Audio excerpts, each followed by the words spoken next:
வணக்கம். உங்கள் அவேர்னஸ் அப்பா தினம் தினம் ஒரு சமூக சேவகரை சந்தித்து அவங்க பற்றிய செய்திகளை வலைதளத்தில் பகிர்வது அவேர்னஸ் அப்பாவுடைய அன்றாட பணி. இன்று கோவை வந்திருக்கிறோம். கோவை புளியங்குளம் பகுதியில் ஐயா இருக்காங்க. ஐயா தமிழமுதம் அப்படிங்கிற ஒரு அறப்பணி மையத்தை நடத்தியிருக்காரு. ஐயாவுடைய வயது 87. ஐயாவுடைய பெயர் ஐயாசாமி. உங்கள் அப்பா பேர் என்னங்க? திருமூர்த்தி. ஐயாவுடைய அப்பா பெயர் திருமூர்த்தி. மேல அம்மா இருக்காங்க பாருங்க. ஒரு மகனை பெற்றெடுத்த ஊருக்கு கொடுத்த அம்மா இவங்க. ஐயாவுடைய தாயார் சிற்றன்னை. ஐயாவை நீங்க நேர்காணல் செய்ய வந்திருக்கோம். ஐயா வணக்கம். ஐயா சொல்லுங்க, உங்க தமிழ் அமுதத்தை பத்தி சொல்லுங்க.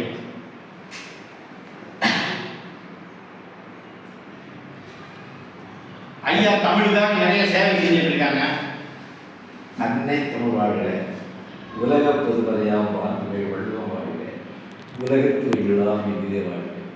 தமிழக இலக்கியம் நறுமணம் கவலும் எல்லா இடங்களும் பன்னெடுங்காலும் வாழ்க்கை வாழ்க. எனக்கு நான் ஒரு அரசு பணியாளர் இருந்தேன். இன்றைக்கு அது வந்து நிறைவேற்றதுக்கு அப்புறம் தமிழுக்காக ஏதாவது முடிஞ்சதாக செய்கிறேன். நான் தமிழாக வாழ்கிறேன், தமிழுக்காக வாழ்கிறேன். நான் கடைசியாக தமிழாகவே என்னால் முடியும் அப்படிங்கிறேன். என்னுடைய நோக்கம், எண்ணம்.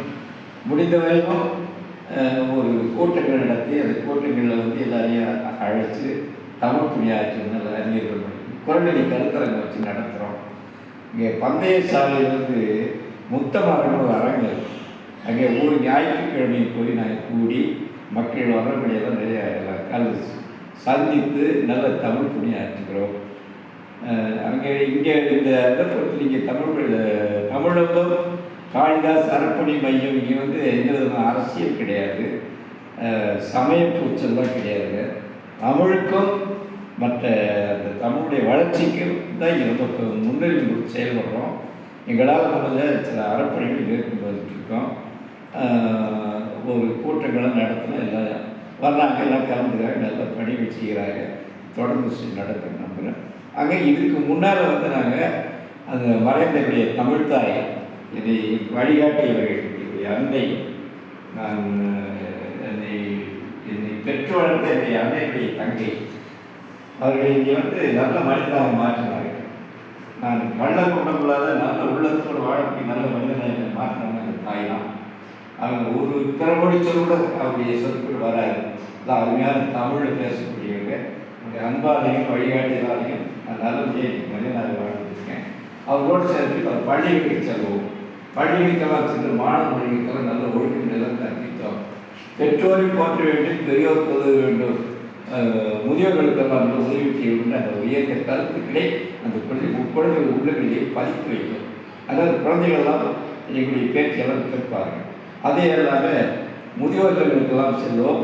அங்கே இருக்கிற முதியோர்களுடைய அந்த துன்பு தேவைகளெல்லாம் கேட்டு அவருடைய மனத்தைக்கு ஆறுதல் படுத்தி அவருடைய மகிழ்ச்சிப்படுத்தி மாணவ செல்களை வைத்து ஆடப்பாடு நடத்தி அந்த வீட்டுக்கு நல்ல உணவுகளை எல்லாம் செய்வோம். அது மட்டுமல்லாமல் மருத்துவமனைகளுக்கு செல்வோம்.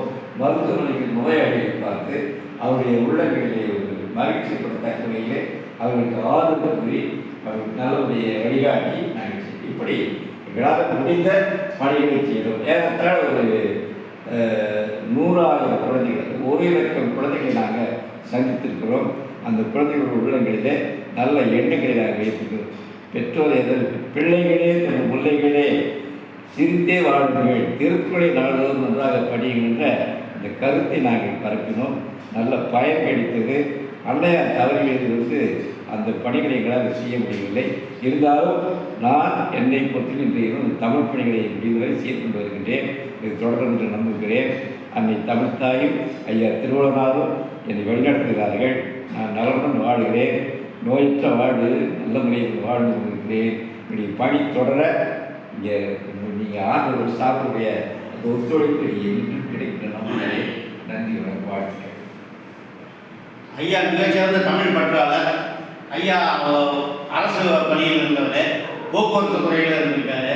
ஐயா பணி ஓய்வு பெற்று கிட்டத்தட்ட 25 ஆண்டுகள், 29 ஆண்டுகள் ஆகிறது. ஐயாவுக்கு வருகிற அந்த அரசு கொடுக்கக்கூடிய பென்ஷன் தொகையில வச்சு தான் அதில் வர பென்ஷன் தொகையில் குறிப்பிட்ட ஒரு தொகையை சேவை பண்ணியிருக்காங்க. தானம் பண்ணியிருந்தாரு. ஐயாவை நீங்கள் சந்தித்ததில் ரொம்ப மகிழ்ச்சி. விரைவில் ஐயாவுக்கு தமிழ் அமுதம் என்ற ஒரு விருது கொடுக்க போகிறோம். இங்கே வந்து ஐயாவுக்கு நேரடியாக சந்தித்து அடுத்தது பசுமை பறவைகளுடைய நிகழ்ச்சி நடக்க போகிறது ஏப்ரல் மாதத்தில். அந்த விழாவில் ஐயாவுக்கும் ஆர்கே அறக்கட்டளையின் மூலமாக எனக்கு அறிமுகமான நண்பர்களுக்கும் நாங்கள் சந்தித்து நேர்காணல் செய்த அனைவருக்குமே அவேர்னஸ் அப்பா அவங்கவுங்க செய்த சேவையின் பெயரில் விருதுகள் வழங்க போகிறோம். பெண்களுக்கு வெற்றி பெண் விருது வழங்க போகிறோம். கிட்டத்தட்ட ஒரு குடும்பத்துக்கு 2-3 விருதுகள் வழங்க போகுது.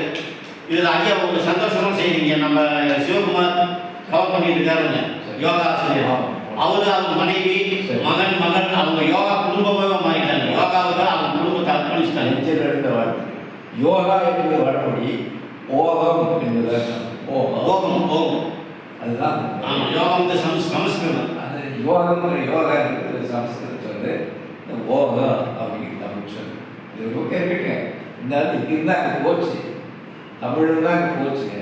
பயிற்சிகள் தான் எல்லா மொழிகளும் தமிழ்ல இருந்து போகணும் தான். இப்படி குழந்தைய பார்த்து நல்ல வறுமையாக ஒரு பயிற்சி அந்த பெண்ணுடைய அந்த அந்த நிகழ்ச்சி காட்டி கேட்டது அது பார்க்கும்போது சீனா ஜப்பான் நீ தோற்று ஓடி போயிடும்.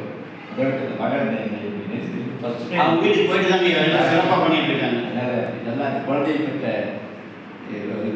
சிவகுமாரியாவுக்கு அந்த அம்மாவுக்கு நெஞ்சாக வாழ்த்துக்கள். இப்படி மகள் வந்து பல்லாண்டு நன்மாள் வாழ்வார், படித்து மேலே வருவார், வீரத்தை அடைவார், நாடு மக்கள் அனைவரும் குழந்தையை போற்றுவார்கள். நன்றிங்கய்யா.